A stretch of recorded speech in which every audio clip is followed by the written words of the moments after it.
Assalamualaikum warahmatullahi wabarakatuh. Rapat batang buah beluluk, selamat datang di Ngopi Lu.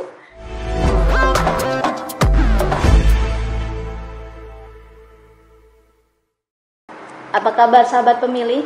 Semoga sehat. Ingat, don't go anywhere, stay at home. Jangan sekaput.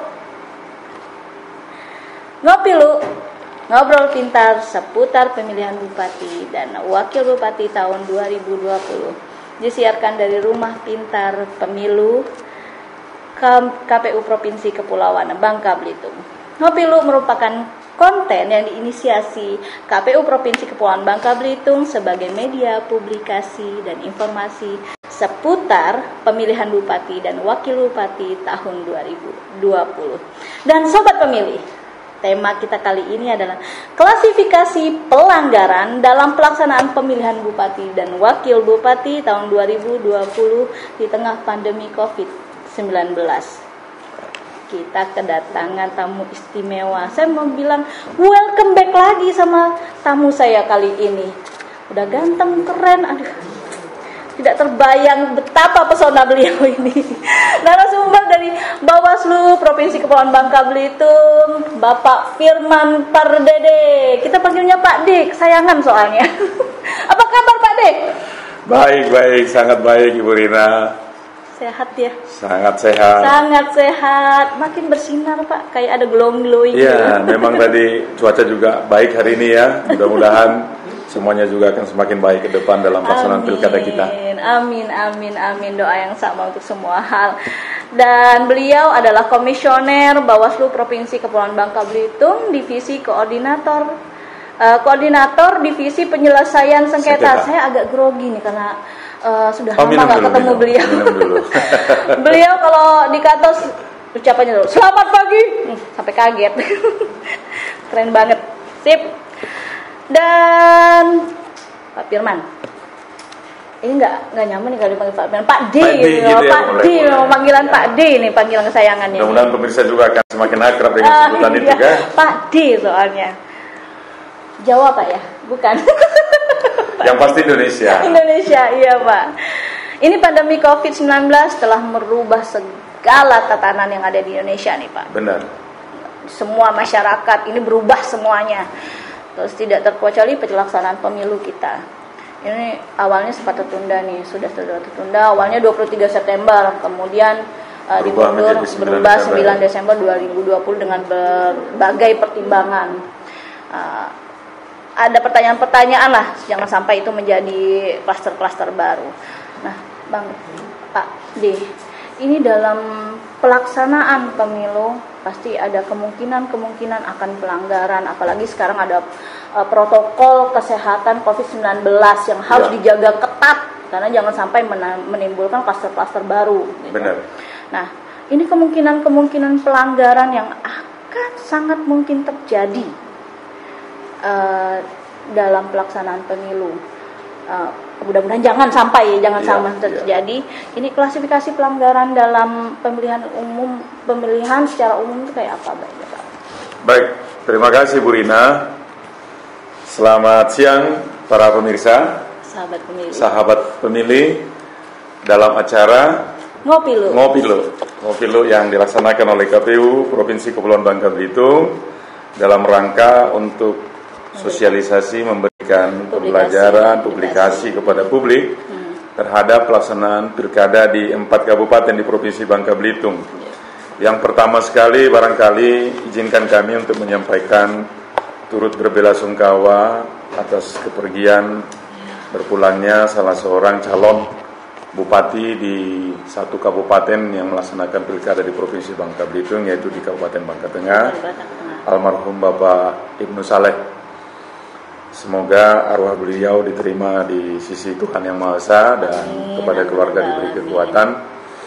Bahwa sehubungan dengan pertanyaan Bu Rina tadi tentang COVID-19, ini menjadi sebuah lonceng atau dentuman keras bagi penyelenggara pemilu di Provinsi Bangka Belitung, khususnya penyelenggara pemilu yang ada di Kabupaten Bangka Tengah. Dan pada saat yang sama, ini juga menjadi sebuah hal yang harus kita evaluasi secara menyeluruh, terhadap penyelenggara kita sehingga ke tingkat bawah, agar mungkin ada beberapa hal yang perlu kita perbaiki di dalam kita melaksanakan tugas dan fungsi kita menyelenggarakan pilkada, untuk benar-benar menerapkan protokol kesehatan COVID-19 yang sudah ditetapkan oleh pemerintah kita, yaitu 3M. Menggunakan masker sebagai alat pelindung diri, dan mencuci tangan sesering mungkin, dan menjaga jarak, social distancing ya. Ini perlu untuk benar-benar diterapkan di lapangan dan dipatuhi benar. Ya, dan pada saat yang sama Bawaslu berharap supaya paslon dan tim kampanye, bahkan relawannya masing-masing itu, untuk kedua paslon yang sudah ditetapkan oleh KPU Kabupaten Bangka Tengah, benar-benar juga melakukan evaluasi dan menerapkan protokol COVID-19. Agar apa? Agar kita di dalam mencapai tujuan ini jangan sampai kita terpapar. Benar sekali. Sehingga ketika pemilu dilaksanakan dan menghasilkan pemimpin yang dipilih oleh rakyat secara mayoritas di TPS pada tanggal 9 Desember nanti, dalam proses kita hari ini, dalam masa kampanye, semuanya menerapkan ini dan semuanya menjadi sehat. Dan ini menjadi sebuah pembelajaran yang baik bagi publik pemilih di Kabupaten Bangka Tengah secara khusus dan Provinsi Bangka Belitung secara umum. Sehingga dengan demikian pada akhirnya semuanya kita menjadi sehat dan selamat. Amin. Dan mendapatkan pemimpin yang disenangi oleh masyarakat. Nah, kembali kepada pertanyaan tadi, ketika COVID ini sudah menjadi sesuatu yang mencengkram pikiran banyak orang hari ini, memang kita melihat ada potensi yang sangat luar biasa, khususnya di Kabupaten Bangka Tengah kemudian, bahwa protokol kesehatan ini mungkin nanti akan diabaikan. Kami sangat berharap jangan sampai terjadi. Sampai terjadi. Tetapi PKPU sudah mengamanatkan tentang adanya ketentuan yang harus diterapkan oleh semua paslon dan tim kampanyenya di dalam mereka berkampanye. Secara khusus diatur, sebenarnya diharapkan agar kampanye kan dilaksanakan secara daring. Tetapi kemungkinan itu tidak bisa, mengingat mungkin Pranata untuk itu belum semuanya bisa memiliki, khususnya dari sisi pemilih. Mungkin kalau dari sisi kandidat dan tim pemenangan mereka sudah punya dan bisa menyiapkan itu, tetapi pemilihnya atau konstituennya barangkali itu mengalami kendala di situ. Nah, maka pilihannya kan tetap akan mengacu kepada Undang-Undang Nomor 10 Tahun 2016 tentang perubahan kedua atas Undang-Undang Nomor 1 Tahun 2015. Nah, oleh karena itu kemungkinan pilihan tetap adanya pertemuan terbatas atau tatap muka akan tetap dilaksanakan. Nah, dalam kegiatan ini maka Bawaslu di dalam melakukan pengawasan, dia akan mempelototi yang pertama tentang protokol kesehatan dikerjakan apa tidak. Itu yang utama, Pak. Itu yang akan menjadi protokol kesehatan. Nah, bahwa ada ketentuan kalau kegiatan itu dilaksanakan maksimal pesertanya hanya 50 orang. 50 orang, ya. Itu yang 50 orang diamanatkan di dalam PKPU. Baik. Kalau mengacu kepada pemilihan yang lama, itu kalau pertemuan terbatas itu kan bisa lebih daripada itu. Bahkan kalau di dalam bisa sampai 1.000 orang untuk pilgub, tapi untuk sebelum di COVID pemilihan bupati bisa di angka 500-an ke bawah gitu ya. Nah, ini kan sudah diturunkan oleh KPU dengan dasar pemikirannya adalah untuk menjaga jarak, social distancing-nya. Itu makanya dibuat seperti. Maka oleh karena itu Bawaslu di dalam mengawasi penyelenggaraan kampanye itu pasti akan memastikan bahwa protokol kesehatan dikerjakan, dilaksanakan dan diadopsi dengan baik. Untuk apa? Agar setiap baik tim atau paslon dan seluruh peserta kampanye yang hadir itu selamatlah, tidak terpapar oleh COVID-19. Pilkada sehat, kita selamat. Betul. Biasa tagline yang gitu ya.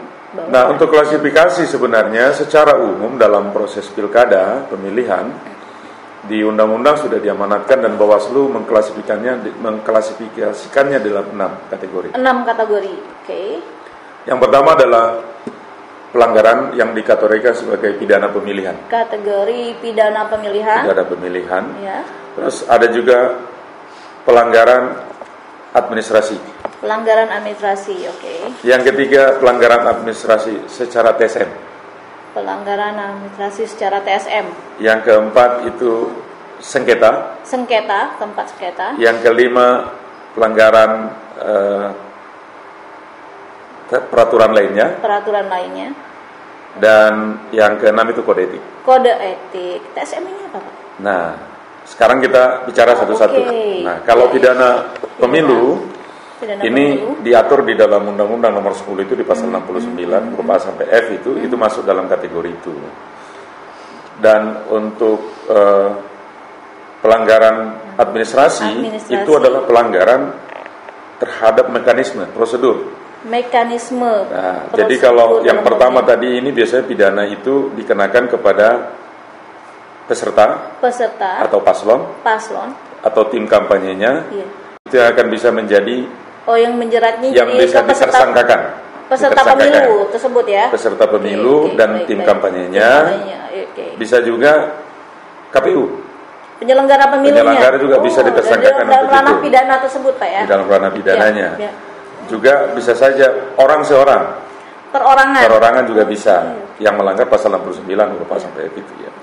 Nah, untuk yang administrasi yaitu terhadap prosedur berarti yang melaksanakannya adalah KPU. Jadi yang bisa ditersangkakan di situ adalah KPU sebagai penyelenggara hingga jajarannya.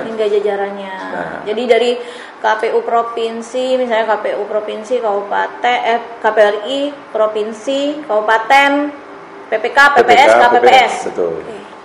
Kalau mereka salah dalam menerapkan teknis penyelenggaraan pemilu itu kesalahan administrasi. Nah, kalau administrasi TSM ini adalah pelanggaran, sebenarnya dia masuk ke dalam dua kategori. Dia bisa menjadi pidana juga pada saat yang sama karena ini adalah pelanggaran yang dilakukan oleh paslon dengan cara memberikan atau menjanjikan uang atau materi yang sifatnya itu meluas.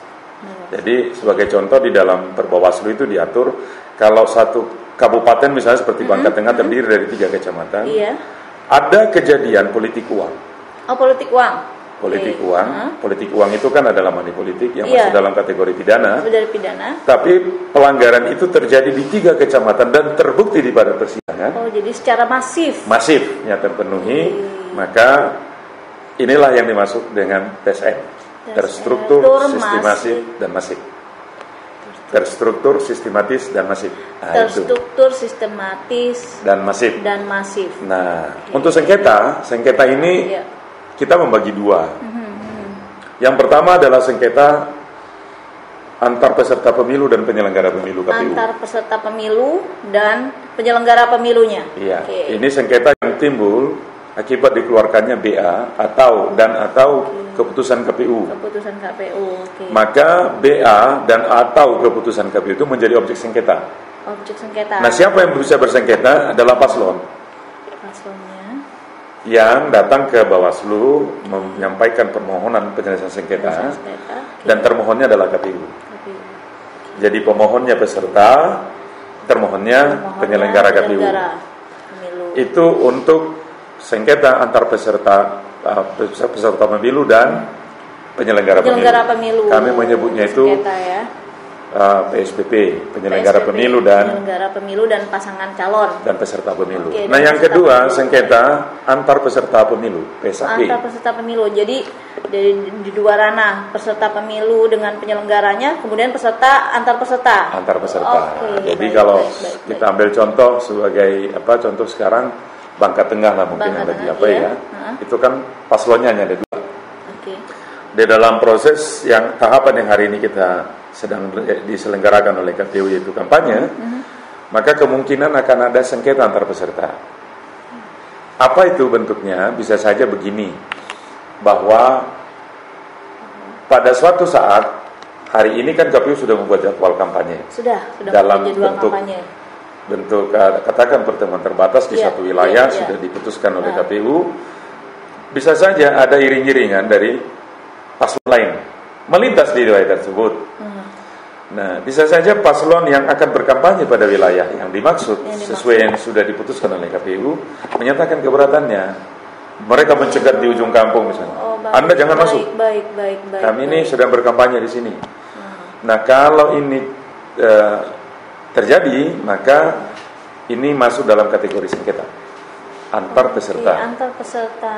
Nah, yang ketiga itu pelanggaran hukum lainnya. Pelanggaran hukum lainnya seperti contoh pelanggaran terhadap netralitas ASN. Netralitas ASN. Atau Polri atau TNI, gitu ya. Itu masuk dalam ranah pelanggaran hukum lainnya yang bukan masuk dalam ranah pidana, bukan kode etik, bukan sengketa, itu masuk dalam pelanggaran hukum lainnya. Itu kategorinya. Jadi kalau hukum lainnya mungkin tidak terkait dari antara peserta pemilu dengan penyelenggara pemilu mungkin ya. Iya, jadi hukum lainnya orang di luar itu. Perorangan di luar itu. Ya. Oke, baik. Oke. Sahabat pemilih, for your information, Pilkada 2020 akan diselenggarakan di 270 wilayah di Indonesia, meliputi 9 provinsi, 224 kabupaten dan 37 kota. Dan di Provinsi Kepulauan Bangka Belitung ada 4 wilayah yang melaksanakan pemilihan bupati dan wakil bupati tahun 2020, yaitu Bangka Barat, Bangka Selatan, Bangka Tengah, dan Belitung Timur. Baik Pak. Ya. Pak D. Ini udah ada klasifikasinya, 6 klasifikasi yang bisa menjerat entah itu peserta pemilu, penyelenggara pemilu, bahkan orang perorangan Pak ya, yang bisa dianggap sebagai klasifikasi dalam pelanggaran pemilihan secara umum. Nah, ini Bawaslu sebagai pengawas pemilu, pelanggaran yang pernah ditangani oleh Bawaslu provinsi hingga saat ini. Baik, Ibu Rina, kalau bicara pilkada, karena provinsi hari ini kita kan tidak melaksanakan pemilihan. Iya, ini di wilayah 4 wilayah tersebut ya. Jadi kita hanya melaksanakan pemilihan di Kabupaten Bangka Barat, Kabupaten Bangka Tengah, Kabupaten Bangka Selatan, dan Kabupaten Belitung Timur. Nah, dalam posisi hari ini Bawaslu provinsi itu dalam posisi kita mengkoordinir kegiatan pengawasan di 4 kabupaten tersebut Pak ya. Nah, jadi artinya bahwa hari ini Bawaslu Provinsi Bangka Belitung itu tidak melaksanakan pengawasan secara khusus. Sehingga dia hanya dalam koordinasi dan artinya tidak ada pelanggaran yang kita tangani. Tetapi bicara tentang klasifikasi yang tadi, khusus untuk pelanggaran administrasi yang TSM, itu nanti akan diselesaikan di Bawaslu provinsi. Oke. Jadi sudah ada laporan ke kalau ada kejadian, misalnya di salah satu kabupaten, baik, memenuhi unsur yang terstruktur, sistematis dan masif, maka Bawaslu di tempat di salah satu kabupaten tersebut akan membawa laporan itu ke kita. Ya, dan kita akan menyidangkannya. Kalau memang terpenuhi unsur TMS tersebut ya. Nanti kita akan menyidangkannya dan kita akan membuat putusan atas apa yang diadukan itu. Nah, itu nanti yang menjadi ranah kami di Bawaslu provinsi. Tapi khusus untuk yang lainnya, itu akan menjadi ranahnya teman-teman kami di Bawaslu kabupaten. Tapi ada satu plusnya, hari ini ada persoalan di Kecamatan Pangkalan Baru yang secara administrasi dia masuk wilayah Kabupaten Bangka Tengah, ya. Tapi secara hukumnya dia masuk di Polres Pangkal Pinang. Nah, gimana itu? Maka untuk ini setelah dilakukan konsultasi ke Bawaslu RI, maka khusus untuk Kecamatan Pangkalan Baru, jenis-jenis pelanggaran yang terjadi di sana khususnya untuk pidana pemilihan, itu nanti akan langsung ditangani oleh Bawaslu provinsi. Langsung ditangani oleh Bawaslu provinsi. Jadi masuk ke ranah provinsi, Pak ya. Iya, jadi langsung di take over nanti ke sana sesuai dengan keputusan Bawaslu RI. Nah, kami akan bekerja, maka di Bawaslu provinsi hari ini kami sudah memiliki sentra Gakumdu. Sentra Gakumdu, baik, Bapak. Jadi khusus untuk pidana pemilihan di Kecamatan Pangkalan Baru, Kabupaten Bangka Tengah, Kecamatan Pangkalan Baru, Kabupaten Bangka Tengah, yang wilayah hukumnya itu masuk Polres Pangkal Pinang, itu nanti akan ditangani oleh Bawaslu langsung di bawah. Itu informasi penting yang perlu disampaikan kepada masyarakat dan baik. Kedua tim pasangan calon. Iya. Jadi ini langsung ditangani oleh Bawaslu Provinsi Kepulauan Bangka Belitung. Benar. Jadi langsung berhubungan dengan Bapak. Ini kalau jadi pada saat jangan sampai ada pelanggaran, jangan sampai. Mekanisme pelaporannya jadi Pak. Jadi misalkan sudah ada sentra Gakumdu di sana, kemudian sampai pelaporannya ke Bawaslu provinsi karena khusus yang Pangkalan Baru tersebut. Ya. Nah, mekanismenya bagaimana Pak? Jadi tetap bisa datang ke petugas kami di kelurahan atau desa, melaporkan kejadian peristiwa itu kepada Panwaslu desa atau kelurahan, atau bahkan ke Panwaslu kecamatan. Panwaslu kecamatan. Mereka bisa datang. Oke. Nah, teman-teman kami akan siap untuk memfasilitasi itu. Dan kalau memang misalnya tidak tahu nih kantor Panwaslu kecamatannya di mana, Pak, silakan datang ke kantor Bawaslu Provinsi Bangka Belitung di Jalan Pulau Mendaunau di Kompleks Perkantoran Gubernur di Kelurahan Air Hitam, Kecamatan Bukit Intan. Silakan, nanti kami akan menerima laporan itu, petugas kami pun akan siap. Akan ada beberapa form yang harus diisi. Yang pasti pelapor itu adalah pemilih. Ya, artinya dia sudah berumur 17 tahun. Sudah berusia 17 tahun. Atau pernah menikah. Atau pernah menikah. Artinya belum 17 tahun tapi dia sudah pernah menikah, dia juga sudah memiliki syarat untuk memberikan laporan. Syarat pemilih tadi Pak. Terus yang kedua yang bisa melaporkan itu ke kami itu adalah pasangan calon. Atau tim kampanyenya. Ya. Terus yang ketiga itu pemantau pemilu.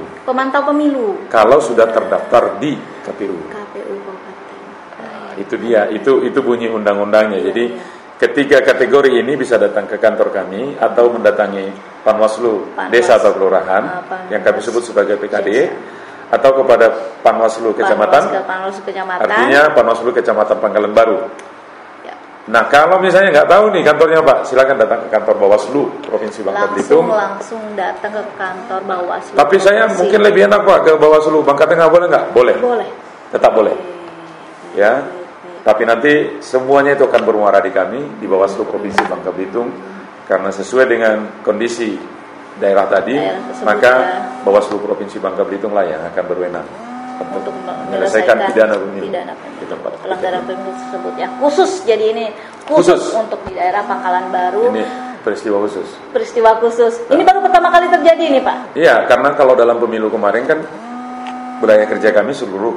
Jadi kalau ada kejadian di situ tanpa ada yang sekarang pun kami bisa take over langsung.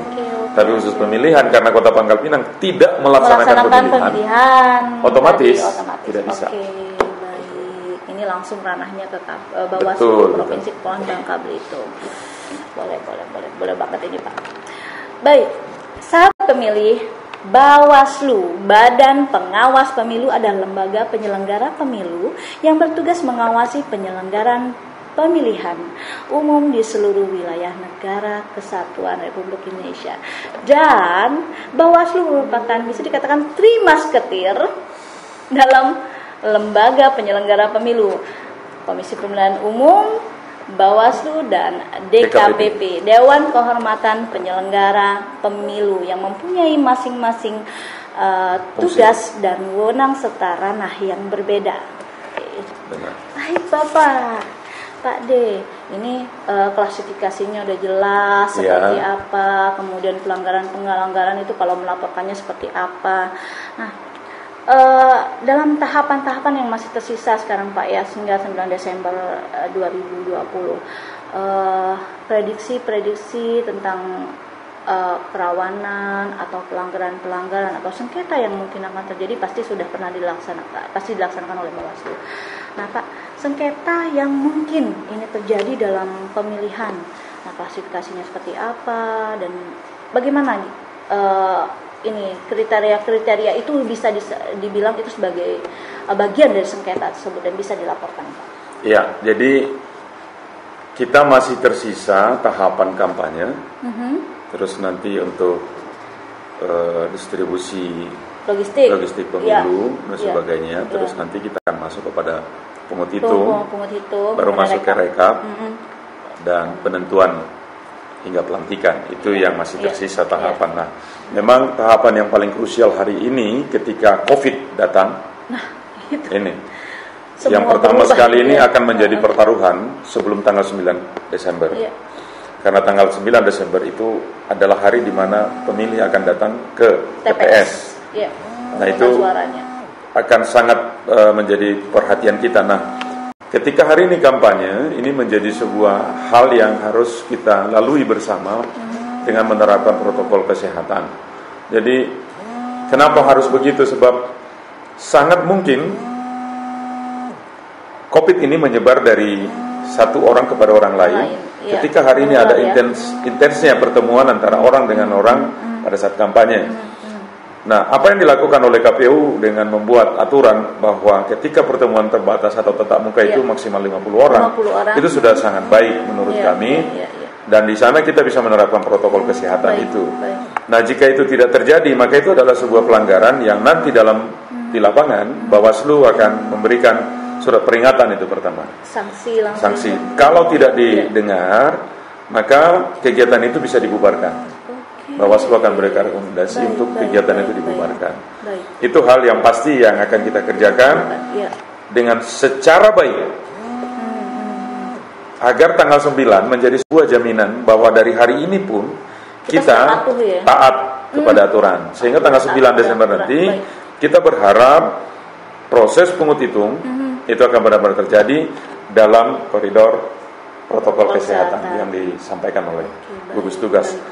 Nah, kalau hari ini kampanye sedang terjadi, maka sengketa yang mungkin terjadi itu adalah antar peserta pemilu. Antar peserta pemilu. Ya, karena kalau bicara nanti hasil pemilu, kalau ada sengketa di sana, nanti itu ranahnya ke Mahkamah Konstitusi. Mahkamah Konstitusi. Bukan ke Bawaslu. Oh, jangan sampai ke Mahkamah Konstitusi.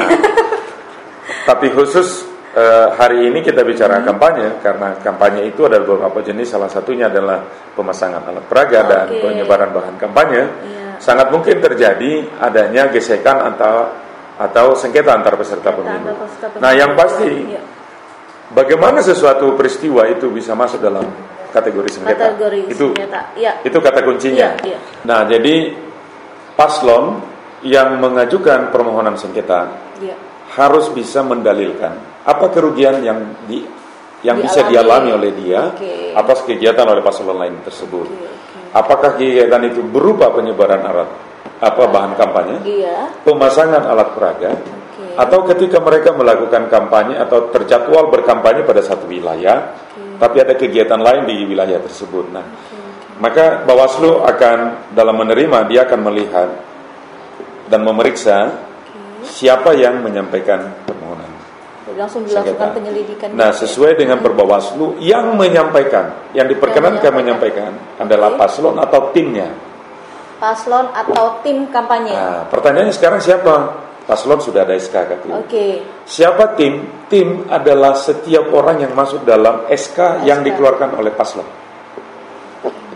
Bagian dari tim kampanye. Bagian daripada tim kampanye. Artinya di luar itu syarat formilnya tidak terpenuhi, maka kami akan menolak permohonan sengketa. Karena peserta pemilu harus peserta pemilu atau tim kampanye tersebut. Tim kampanye. Itu syarat formilnya. Nah, kemudian materialnya dia harus bisa mendalilkan apa kerugian yang ditimbulkan akibat kegiatan kampanye yang dilakukan oleh paslon yang dimohonkan kepada Bawaslu. Nah, kegiatan itu nanti akan kami, kalau sudah terpenuhi, kami akan administrasikan kemudian, dan kami akan coba untuk memediasi di lapangan. Insya Allah selesai. Kalau tidak selesai, mekanisme selanjutnya adalah dengan melakukan persidangan tadi. Jadi mekanisme penyelesaian sengketa itu langsung di lapangan, persidangan langsung di lapangan. Di lapangan. Yang waktu penyelesaiannya diberikan undang-undang hanya 2 hari. 2 hari. Siapa yang melaksanakannya? Jajaran kami yang bernama Panwaslu Kecamatan. Karena mereka sudah diberikan mandat oleh Bawaslu Kabupaten masing-masing untuk menyelesaikan sengketa antar peserta pemilu yang kami sebut namanya sebagai sengketa dengan acara cepat. Sengketa dengan acara cepat. Ya, nggak boleh lama-lama. Nah. Ini masa kadaluarsa, ada masa kadaluarsa jadi ya? Karena biasanya kejadiannya kan pada saat ya, biasanya gesekan itu sekarang, gesekan antar peserta itu agar jangan menjadi meluas. Undang-undang sudah menyediakan fasilitasi itu hari ini bahwa silakan segera laporkan itu kepada Bawaslu. Nah, kami akan menanganinya dan menyelesaikan sengketa yang timbul di lapangan. Jika memang tidak terjadi kesepakatan pada saat dipertemukan antara dua pihak tersebut maka kami akan melakukan pemeriksaan terhadap peristiwa itu, siapa yang salah, dan nanti akan muncul putusan. Nah, putusan itu wajib dieksekusi pada saat yang sama. Jika misalnya bahwa ada paslon yang memasang APK, bahwa ada paslon lain yang merasa dirugikan dengan dalil-dalil yang disampaikan itu, tetapi paslon ini yang memasang itu merasa tidak, saya pada koridor, silakan. Tempat yang tepat, gitu. Yang memohon pun merasa tidak, saya dirugikan dengan itu. Nanti kalau tidak ada kesepakatan, maka Bawaslu akan memeriksa, melakukan pemeriksaan. Dia akan melihat PKPU-nya, dia akan melihat keputusan KPU tentang pemasangan alat peraga, di mana lokasinya dan bagaimana ukurannya segala macam. Jika memang yang salah, nanti Bawaslu akan membuat putusan terhadap kejadian dimaksud. Kira-kira begitu.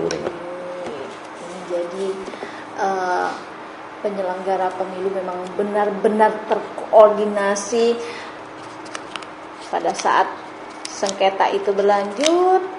Dia akan menyelesaikan, memeriksa kejadian itu dan meminta bukti, dan juga akan meminta keterangan daripada saksi. Itu sebuah kebutuhan di dalam sebuah peristiwa penyelesaian sengketa antar peserta, Pak ya. Jadi mekanisme penyelesaian sengketanya itu sendiri memang sudah terinci dengan baik dan skenario dengan baik, Pak ya. Apa yang tadi cepat tadi, Pak? Penyelesaian sengketa dengan acara cepat. Penyelesaian sengketa dengan acara cepat. Jadi benar langsung on the spot gitu. Boleh banget. Ini gebrakan. Dan ini kita sudah sosialisasikan kepada semua paslon. LO-nya kita sudah undang, kita sudah sosialisasikan, agar kemudian kita berharap mereka menyampaikan itu kepada tim kampanye yang masing-masing. Jadi kalau tim kampanye hingga ke desa, kiranya yang di desa juga paham dan mengerti serta bisa bahwa dia boleh mengajukan sengketa selama dia bisa mendalilkan apa kerugian yang ditimbulkan oleh paslon yang didukungnya ketika ada sebuah kegiatan dilakukan oleh paslon.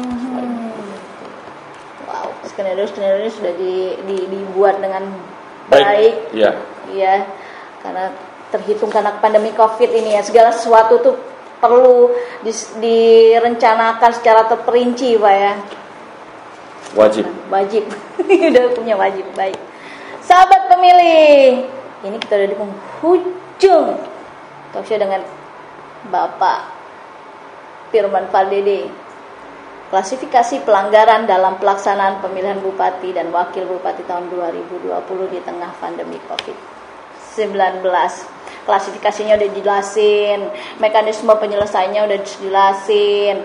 Jadi sengketa yang mungkin terjadi segala macam udah jelasin. Semoga ini bisa mencerahkan sahabat pemilih dimanapun berada. Dan ingat, kalau ada apa-apa langsung aja lapor deh ke Bawaslu di semua tingkatan. Oke. Baik, terima kasih banyak Bapak Firman Pardede, a.k.a. Pak D. Terima kasih banyak sudah hadir di Ngopi Lu. Semoga selalu sukses, sehat selalu. Amin. Baik, sahabat pemilih, kita di akhir Ngopi Lu. Saya Rina Pujastuti. Wassalamualaikum warahmatullahi wabarakatuh. Ngopi dulu.